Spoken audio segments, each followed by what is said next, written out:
درود رفیق، من مصطفام، 3 سال اتریش زندگی میکنم، عاشق موتور سواریم. بریم شهر رو بهت نشون بدم و برات تعریف کنم که چی شد که مهاجرت کردم و چه جوری مهاجرت کردم و اگه تو هم خواستی یه روز مهاجرت بکنی اشتباهی منو تکرار نکنی. بزن بریم. خب داستان 5-6 سال پیش شروع شد. من ترکیه زندگی میکردم و نمیدونم سفارت آلمان تو ایران بسته شده بود یا دیر به دیر وقت میداد، چه جوری بود. خلاصه بچه‌هایی که می‌خواستن برن آلمان میومدن ترکیه و باید 6 ماه میموندن، یعنی 6 ماه ترکیه اقامت داشته باشن، بعد اجازه داشتن که از سفارت آلمان تو ترکیه استفاده کنن. من با خیلی از بچه‌های ایرانی که می‌خواستن برن آلمان آشنا شدم و اینم به من گفتن بابا چرا ترکیه موندی، حیف فلان، تو هم بیا برو اینا. من گفتم بابا من نه آلمانی بلدم نه پولان چنانی دارم، اصلا من نمیتونم، من کجا میخوام برم. بعد اینا گفتن نه ما کمکت میکنیم، ما هستیم، خیلی راحته فلان، اینجوریه اونجوریه. خلاصه مخ ما رو زدن. گفتن خب حالا باید چی کار کنم. حالا منم به عنوان یه جوونی که الان داره این ویدیو رو نگاه میکنی و هیچ کاری تا حالا نکردی، بعد این ویدیو میخوای بری شروع کنی بری مهاجرت کنی، از صفر دارم تعریف میکنم. اوکی، یعنی پشتش هیچ زمینه ای نداشتم، نه آشنایی داشتم نه هیچ، همه رو برات تعریف میکنم. من گفتم خب آقا من چی کار کنم، من هیچی نمیدونم، نه زبان آلمانی نه مهاجرت به اروپا، و تو ذهنم فقط اینه که خیلی سخته و اینا. بعد گفت نه آقا شما آلمانی بخون. و واقعا من پیشنهادم به شما اینه، شما هر کشوری که میخوای بری، مثلا ترکیه میخوای مهاجرت کنی، زبان ترکی رو یاد بگیر. آلمان و اتریش اینا میخوای مهاجرت کنی، حتما آلمان، جدای از اینکه رشتت چیه ها، که مثلا میگه آقا من آیتی خوندم، مثلا چرا باید آلمانی، با انگلیسی هم میتونم اپلای بگم. آره میتونی، ولی واسه اینکه اینجا راحت‌تر زندگی کنی و زندگی اجتماعی داشته باشی، زبان اون کشور رو واقعا یاد بگیر، چون اینجا همه انگلیسی بلد نیستن، چه تو ترکیه چه تو آلمانش چه تو اتریش و ایتالیا، همه هر جایی زبان خودش بیشتر صحبت میکنه. اول خب پس شروع کردم به آلمانی خوندن. فکر کن یه جوان ایرانی تو ترکیه تنهایی نشسته آلمانی بخونه، واقعا عذاب آور بود. ولی حالا به هر طریقیه خوندم که اینم حالا تو ویدیوهای بعدی بهتون میگم چه جوری آلمانی بخونم. حتی من خودم هم دارم میخونم، تمام نشده، آلمانی تمام نمیشه، باید بخونم همینجوری.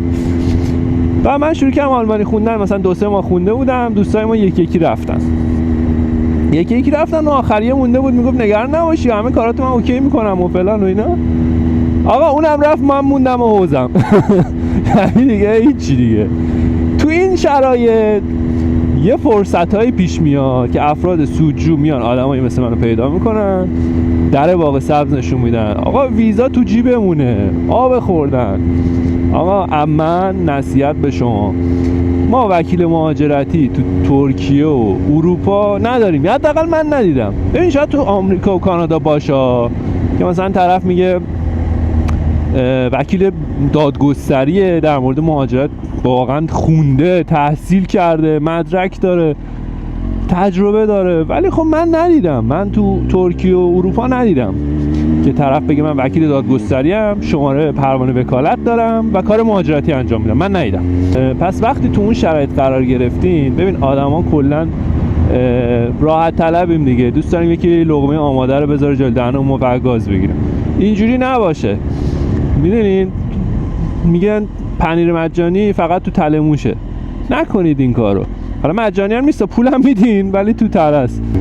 آره آدما کلا راحت طلبن، دوست داریم یکی بیاد همه کارامونو بکنه و ویزا رو هم بذاره جلوی دستمون و بگی آقا بیا برو مثلا 10,000 یورو هم بده، ویزات هم یه ماهه تحویل بگیر. هممون دوست داریم، ولی خب همچین چیزی واقعی نیست، واقعا واقعی نیست.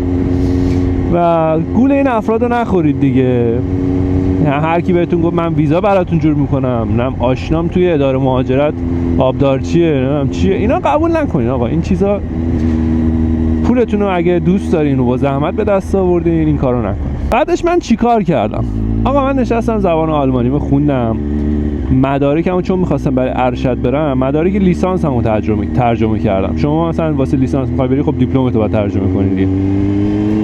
و من برای ارشد می‌خواستم برم، منم هممو ترجمه کردم. اتفاقا فکر کنم دیپلم اینا رو هم ترجمه کردم، همه رو ترجمه کردم. بعد آلمانی هم داشتم میخوندم دیگه، هنوز مدرک زبان آلمانی نداشتم شروع کردم تحقیق کردم. چجوری تحقیق کردم؟ گوگل رو باز کردم، زدم لیست دانشگاه آلمان چیه.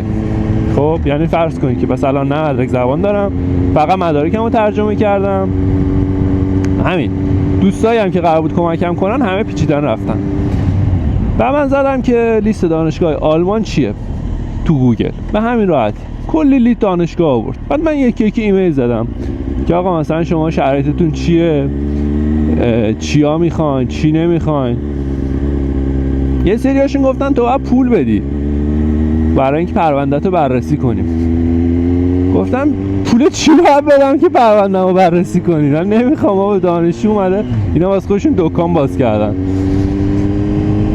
بعد قبول نکردم، گفتم نه نمیخوام. تو همین دوره ها بود که مدرک زبان B1 رو گرفتم. حالا اینکه الان میپرسین آقا B1 چقدر طول میکشه بگیری؟ نمیدونم، یعنی هر کسی ظرفیتش فرق میکنه دیگه با نفر بعدی.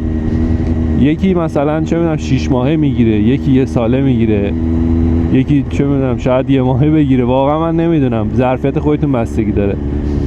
حالا اونم توی یه ویدیو میگم چجوری بخونید. البته من خودم هنوز دارم آلمانی میکنم، آلمانی تموم نمیشه، یه بار بخونید. ولی مهم نیست که چجوری میخونید و یا به چه شکلی میخونید، مهم اینه که اون مدرکه رو بگیرید. حالا دانشگاه آلمان واسه اپلای گرفتن، واسه اپلای دادن ببخشید چیز داشتن، مدرک زبان مثلا یا B2 میخواستن یا C1 میخواستن. میگفتن اگه B1 داری باید اپلای میدیم، ولی بیا اینجا 1 سال هم زبان بخونیم، مثلا یه هزینه گزافی هم میگرفتن. و من گفتم بابا باشه، فقط بیایم مثلا حالا مثلا 1 سال هم زبان بخونیم اشکال نداره. همه همینو میگفتن، گفتن اشکال نداره، ما به ما ویزا رو بده، ما بیایم حالا 1 سال هم زبان بخونیم. یعنی قبول کرده بودیم اینو دیگه هممون. بعد پس تا اینجای کار من B1 رو گرفتم، مدارکم هم ترجمه کردم، دارم اپلای میزنم به دانشگاه. از این دانشگاهی که به آلمان داشتم اپلای میزدم، حالا اپلای زدم، من اصلا نمیدونم معنی اپلای واقعا نمیدونم. گفتم یعنی یه چیز کار خیلی خاصی باید انجام بدی، درخواست چیز زدن، مثلا چه کار خفن و خاصیه که میگن، معنیشو واقعا نمیدونستم. گفتم یعنی چی، یعنی چه درخواستی باید بدم، این اپلای چه کلمه ایه؟ کسی هم نبود بپرسم ازش واقعا، یا شاید هم بود ولی من کلا آدم زیاد نمیپرسم از کسی چیز. بعد که اشتباهه. خلاصه اینجوری بود که همش فکر می‌کردم مثلا اپلای گرفت، درخواست دادن مثلا خیلی کار سختیه، باید چیکار باید بکنم، به کجا ایمیل بزنم، به چه زبانی ایمیل بزنم. ولی خب الان خدا رو شکر AI هست دیگه، شما قشنگ تو AI می‌نویسی به اسم ایتالی یه متن به زبان مثلا آلمانی، انگلیسی، هر زبانی بخوای برات ایمیل می‌نویسه، اصلا خیلی راحت. ما با بدبختی ایمیل رو می‌نوشتیم با ترنسلیت و این ور اون ور و اینا که مثلا درست تر باشه و اشتباهی نکنیم و اینا. سایت دانشگاه رو باز می‌کردیم، قسمت روابط دانشجویان رو پیدا می‌کردیم، رابطه دانشجویان بین‌المللی پیدا می‌کردیم و بهشون ایمیل می‌زدیم که آقا بله من فلانی ام، مدرک زبانم فلانه، رشته‌ام فلانیه، می‌خوام بیام این رشته رو بخونم. بعد اینا هم میگفتن که باید یه CV بدی، مثلا CV بدی، انگیزه نامه بدی، نمیدونم چی بدی. گفتم بابا CV چیه، انگیزه نامه چیه؟ فکر کنم اصلا واقعا نمیدونستم. بعد گفتش که از چند نفر اینا مثلا پرسیدم آقا CV یعنی چی، نمیدونم انگیزه نامه، من چه انگیزه‌ای دارم، من چه میدونم چه انگیزه‌ای دارم، میخوام بیام اونجا دیگه. بعد دیدم دوباره یه بازار سیاهی هم واسه اون راه انداختن، اگر انگیزه نامه خوب میخواهید اینقدر پول بدی. بابا همه چی هم پولی، تو کجا میدونی انگیزه من چیه که من پول بگیری انگیزه نامه بنویسید؟ انگیزه نامه بعد یکی رو راهنمایی کنی طرف خودش انگیزه‌شو بگه چیه دیگه. و درسته هممون انگیزمون مثلا این بود که بخوایم بریم، ولی خب 2 کلمه مثلا طرف میتونست بهم بگه که آقا تو این انگیزه نامه تو برو سایت دانشگاه رو بجو، ببین استادای این رشته کیان، دانشجویانی که مثلا فارغ التحصیل شدن کیان، چی کاره شدن، درسایی که داره ارائه میشه مثلا چه درساییه، و همین دیگه. مثلا یه ذره اطلاعات در مورد دانشگاه، مثلا صفر نباشه آقا من دارم میام فلان دانشگاه چون شما این رشته رو دارید و تو این رشته مثلا فلان آزمایشگاه رو دارید، فلان امکانات رو دارید، استادتون فلانیه که مثلا فلان مقاله رو نوشته. من همیشه دوست داشتم که پیش استادای اینجوری باشم.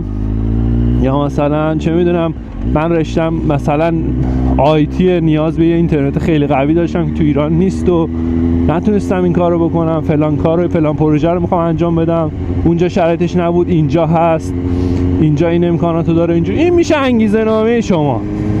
واسه هر کسی هم متفاوته. نمیتونم من شما مثلا من یا هزاران نفر دیگه بگم یه پولی بده من برات انگیزه نامه بنویسم. داداش انگیزه نامه شخصیه. خب این از این. حالا سی وی چیه؟ سی وی هم ببین خلاصش اینه که از بعد به تولد تا الان تو یه A4 اینا با یه نگاه بتونن ببینن که آقا اسم چیه، فامیل چیه، چه میدونم تحصیل چیه، زبانات چه زبونایی بلدی، چه مهارتایی بلدی و اینا، همه این چیزایی که ازت هست و یا بیو دیگه، یه بیوگرافی. یعنی اینستاتو دیدی پیجتو باز میکنی اون بالا نوشتی مثلا حالا این رل و اینا میگن توی یه A4 ما همه چی تو ببینیم تو یه نگاه، یه عکسی باشه و اینا. بعد اونم باز مثلا الان تو کانوا یا مثلا تو خیلی برنامه دیگه اصلا سی وی بنویسی میاره، یا هم تو خود گوگل بنویسی مثلا سی وی اتریش چجوریه، هزار تم و قالب براتون میاره که چه شکلی و چیکار باید بکنید. خب پس تا اینجای کار شد، شما مدرکاتون رو ترجمه کردین، حالا دیپلم، لیسانس، هر چی که دارید. مدرک زبان هم مثلا B1 تون رو گرفتین حداقل. و اینم بهتون بگم هر انگیزه نامه و حتی سی وی که یکیه، ولی انگیزه نامه هاتون رو سعی کنین واسه مثلا یه انگیزه نامه ننویسین واسه همه دانشگاه، سعی کنین مثلا یکم تغییرش بدید واسه هر دانشگاهی، اینجوری خب جواب بهتری میگیرید. آقا من اینا رو هم حلش کردم با هزار بدبختی، اینا رو هم حل کردم. 2 تا دانشگاه آلمان به من اپلای داد. مثلا باورم نمیشد. گفتم بابا مگه میشه مثلا بدون اینکه پول به کسی بدی و وکیل مهاجرتی و این و اون و اینا نباشه، مثلا مگه میشه اپلای گرفت؟ دیدم خب شد دیگه، گرفتم. بعدم بابا تازه دردم شروع شد. چه دردی شروع شد؟ سفارت به من گفتش که باید یه حساب بانکی باز کنی تو آلمان. البته اون موقع زیاد نبود، اون موقع مثلا هولوش 10,500 یورو هم باید تو اون حساب بانکی بریزی. بعد حالا بعداً ما اون پول بهت برمیگردونیم، حالا بستگی داره به کدوم ایالت داری میریم. مثلا بعضی جا یهویی بهت برمیگردونن اون پولو، بعضی هم نه، میگن تو همه رو یهویی بدیم خرج میکنی، خورد بهت برمیگردونیم. گفتم این چه مسخره بازیه، مگه میشه؟ گفت همینی که هست. خلاصه با هر بدبختی که بود اینور و اونور و اینا، این پولو جور کردیم و فرستادیم. پدرم مادرم اینا اصلا افتضاح. بچه ها اینجا موتور سوار، ای بابا یاماها افتاده پایین. آره خلاصه ما این پولو جور کردیم و فرستادیم و اینا. آقا این سفارت منو بیچاره کرد. یه جایی رسیدم که گفتم آقا من نمیخوام برم آلمان، پول منو برگردونید. گفت نمیشه. گفتم چرا نمیشه؟ من نمیخوام برم آلمان، منصرف شدم. بچه چشتون روز بعد نبینه. 6 ماه طول کشید که من بتونم پولمو پس بگیرم. و تو این 6 ماه آخرین باری که رفتم جلوی سفارت آلمان، انقدر که من اذیت کرده بودن، اینو بیار اونو بیار و دانشگاه هر بار یه بهونه‌های مختلف اذیت میکرد. گفت باید کتبا بنویسی که تو دیگه نمیخوای بری آلمان تحصیل کنی، امضا از سرانگشت. گفتم آقا این امضا این از سرانگشت من نمیدم. خلاصه بر بدبختی بود پولو گرفتم. آقا شما فرض کن که پولو بعد 6 ماه پس گرفتم، نشستم. خب الان چیکار باید بکنی؟ ناامید از زندگی، این همه زحمت کشیدی، این همه تلاش کردی، به هر حال هزینه‌های مختلف کردی، پول ترجمه دادی، وقت گذاشتی، تنهایی نشستی آلمانی خوندی. بعد گفتم به خودم، گفتم خب اوکی اصلا آلمان بیخیالشم دیگه، کجا میتونم برم؟ اصلا تا اون قبل اون نمیخواستم مهاجرت کنم، ما ترکیه نشسته بودم، اصلا نخوام افتاده و لج کنم. گفتم حالا که اینجوری شد اصلا میرم. بعد اومدم بررسی کردم ببینم کجاها میتونم برم. از اون طرف مثلا خودم واقعا نمیدونستم اتریش تو نقشه کجاست، واقعا نمیدونستم. اومدم بررسی کنم ببینم چه کشورهایی هست که به زبان آلمانی حرف میزنن. البته پدرم هم گفتش که اتریش هم انتخاب کن. بعد من گفتم آره تو فکرم هم بود و اینا. اومدم اتریش رو نگاه کنم. حالا اتریش رو چجور نگاه کردم؟ مثلا نه شهرهای اتریش رو میشناختم، نه اسمشون رو بلد بودم. اومدم دوباره همون کاری که واسه آلمان کرده بودم، گوگل رو باز کردم، زدم لیست دانشگاه‌های اتریش. لیست دانشگاه اتریش رو انتخاب کردم، نوشتم لیست دانشگاه اتریش. کلی برام لیست اومد. اینجا رو رد کنم.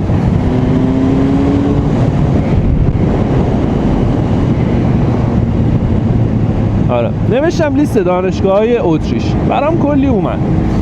از بالا شروع کردم یکی یکی دوباره همون کارهایی که واسه دانشگاه آلمان میکردم و واسه دانشگاه اتریش هم کردم. دیدم بابا اینا خیلی شرایطشون بهتره. مثلا آلمان مدرک زبان B231 میخواست، اینجا میگه آقا مثلا با B1 هم قبوله. گفتم چه بهتر. بعد از اون طرف مثلا اون پوله هم نمیخواست که تو حسابت بعد اون پوله میموند. حالا چیز میخواد مثلا تمکن مالی رو میخواد نشون بدی، ولی اینجوری نبود که تو حسابی باید اینجا باز کنی، پول نقد بریزی اینجا تو حساب بمونه ما ببینیم و اینا. نه اینجوری نبود. مثل آلمان سفت و سخت نمیگرفتن. و اینکه دانشگاه اتریش خیلی راحت تر اپلای میدادن. یعنی مثلا به هر کدوم از دانشگاهی که من ایمیل میزدم مثلا 10 تا 8 تاش جواب میداد. تو آلمان اینجوری نبود واقعا. خلاصه اینا هم تو اتریش به من اپلای دادن، 2-3 تا دانشگاه که من جنوب اتریش یه اف هایی بود، فاخوخشوله. حالا میگم فاخوخشوله فرقش با یونیورسیته چیه؟ فاخوخشوله عملی تره، اف ها مثلا علوم کاربردی و اینا. دانشگاه خب مثلا تئوری تره، این فرقش نه. ولی از هر کدومشون شما میتونید به درجات بالاتر برید، مثلا لیسانس باشه، فوق لیسانس بخونی، دکترا بخونی، هیچ مشکل نداره، یکیه. ولی خب اون عملی تره، اون تئوری تره. خلاص من دیدم جنوب اتریش یه دونه چیزی هست، یه اف هایی هست. گفتم آقا چه بهتر، من اینجا رو میزنم و اپلای هم که بهم داد و اینا. بعد یه مصاحبه هم کردم با مدیر گروهش و مدیر گروهش ببخشید با رئیس دانشگاه من مصاحبه کردم. یه مصاحبه به من گفت میتونی مصاحبه کنی؟ گفتم آره. مصاحبه که کردیم بچه چشم روز بعد نبینه، قفل کرده بودن، واقعا قفل کرده بودن. یعنی لهجه اتریشی واقعا خیلی سخته. نه که سخته، خب نشیدم دیگه، کجا باید بشنوی؟ یعنی شما تا وقتی یه لهجه رو نشنوی خب برات سخت میشه دیگه، باید بشنوی که چیه داستان. رفیق تا اینجا رو برات تعریف کردم. اگه خوشت اومد و دوست داشتی که ادامه‌ش هم بدونی، لایک و کامنت و اینجور چیزا بکن، حمایت بکن، برام بنویسین چه تجربه‌ای داشتید، مهاجرت کردین نکردین، قصد مهاجرت دارید ندارید، کلا هر سوالی دارید بنویسین تا جایی که بتونم جواب میدم. و اگه ببینم بازخورد خیلی خوب باشه قسمت بعدی هم حتما براتون میذارم. فعلا متوپرشیایی باشید.